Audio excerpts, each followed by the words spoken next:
ട്രംപിന്റെ ഭീഷണി തള്ളി പ്രതിരോധ രംഗം ശക്തിപ്പെടുത്തി ഇന്ത്യയും റഷ്യയും. US മുന്നോട്ട് വെച്ച F-35 യുദ്ധവിമാന വാഗ്ദാനം ഇന്ത്യ നിരസിച്ചതിനു പിന്നാലെ Su-57E അഞ്ചാം തലമുറ യുദ്ധവിമാനം നൽകുന്നതിന്റെ വ്യവസ്ഥ റഷ്യ കൂടുതൽ ഉദാരമാക്കി. ഇത് ട്രംപിന് തിരിച്ചടിയായിരിക്കുകയാണ്. ട്രംപ് ഉന്നം വെച്ചതൊക്കെ പിഴയ്ക്കുകയാണ്. ഇന്ത്യയെ ഭീഷണിപ്പെടുത്തി റഷ്യയ്ക്ക് മേൽ സമ്മർദ്ദം ചെലുത്തി കാര്യങ്ങളെല്ലാം എളുപ്പത്തിൽ നേടാമെന്ന് കരുതിയ ട്രംപിന് കാര്യങ്ങൾ കൈവിട്ടു പോവുകയാണ്. ഭാവിയിൽ ഇന്ത്യക്ക് തദ്ദേശീയമായി Su-57 യുദ്ധവിമാനം നിർമ്മിക്കാനുള്ള സാങ്കേതിക വിദ്യ പൂർണ്ണമായി കൈമാറാമെന്ന് റഷ്യ അറിയിച്ചു. നിലവിൽ നാസിക്കിലെ ഹിന്ദുസ്ഥാൻ എയറോനോട്ടിക്കൽസ് ലിമിറ്റഡിൽ Su-30 MKI യുദ്ധവിമാനങ്ങൾ വികസിപ്പിക്കാനുള്ള ശേഷിയുണ്ട്. ധാരണപ്രകാരം Su-57 യുദ്ധവിമാനത്തിന്റെ 60% തദ്ദേശീയ സംയോജനം ഇന്ത്യക്ക് സാധ്യമാകും. അസ്ത്ര എയർ ടു എയർ മിസൈലുകൾ, രുദ്രം ആന്റി റേഡിയേഷൻ മിസൈലുകൾ, വിരൂപാക്ഷ AESA റഡാർ എന്നിങ്ങനെ തദ്ദേശീയമായി നിർമ്മിച്ചവ ഉപയോഗിക്കാം.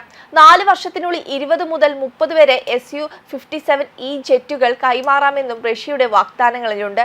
ഇതോടൊപ്പം റഷ്യയുടെ Su-57M മൾട്ടി റോൾ എയർക്രാഫ്റ്റും വാഗ്ദാനം ചെയ്തിട്ടുണ്ട്.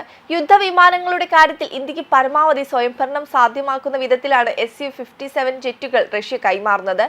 F-35 വിമാനങ്ങളുടെ കാര്യത്തിൽ US ഇത്തരം സൗജന്യങ്ങൾക്ക് തയ്യാറല്ല.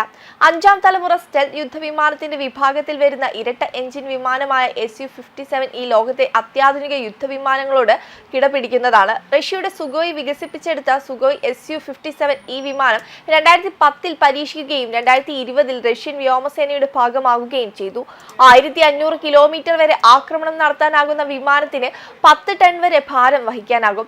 റഡാറിന്റെ കണ്ണിൽപ്പെടാനുള്ള സാധ്യത കുറഞ്ഞ സ്റ്റെൽത്ത് വിഭാഗത്തിലുള്ള Su-57 ഒരേ സമയം ഒന്നിലധികം ലക്ഷ്യങ്ങൾ ട്രാക്ക് ചെയ്യാൻ സാധിക്കുന്ന SH-121 റഡാർ സംവിധാനമാണുള്ളത്. അതേസമയം റഡാർ കണ്ണിൽപ്പെടാനുള്ള സാധ്യത F-35 അടക്കമുള്ള യുദ്ധവിമാനങ്ങൾ കൂടുതലാണെന്ന വിലയിരുത്തലുമുണ്ട്.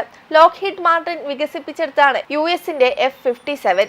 ഒറ്റ എഞ്ചിൻ സിംഗിൾ സീറ്റ് സ്റ്റെൽത്ത് വിമാനമായ F-35 8000 കിലോ ഭാരം വഹിക്കാനുള്ള ശേഷിയും 1200 കിലോമീറ്റർ ദൂരപരിധിയാണുള്ളത്. $11 കോടി ഒരു F-35 വിമാനത്തിന്റെ വില. സുഗോയ് Su-57 8 കോടിയും. നിലവിൽ പ്രതിരോധ രംഗത്ത് ഇന്ത്യയുടെ പ്രധാന പങ്കാളിയാണ് റഷ്യ. ഇന്ത്യയുടെ പ്രതിരോധ ഹാർഡ്വെയറുകൾ 60% റഷ്യയിൽ നിന്ന് ഇറക്കുമതി ചെയ്യുന്നതാണ്.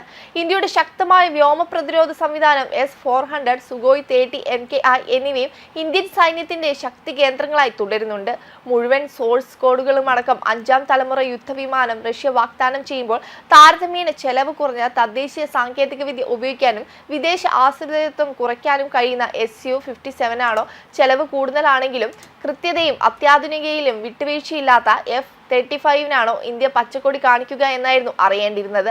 എന്നാൽ F-55 ഇന്ത്യ വേണ്ട എന്ന് വെക്കുകയായിരുന്നു. അതേസമയം കഴിഞ്ഞ കുറേ വർഷങ്ങളായി ഇന്ത്യ പ്രതിരോധ ശേഷി വലിയ തോതിൽ വർദ്ധിപ്പിച്ചിട്ടുണ്ട്.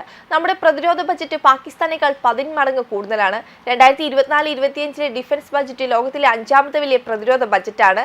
തലേ വർഷത്തേക്കാൾ 1.6 വർധനയാണ് ഇതിലുണ്ടായിരുന്നത്. കഴിഞ്ഞ ബജറ്റിൽ 8610 കോടിയാണ് ഇന്ത്യ പ്രതിരോധ ആവശ്യങ്ങൾക്കായി നീക്കിവെച്ചത്.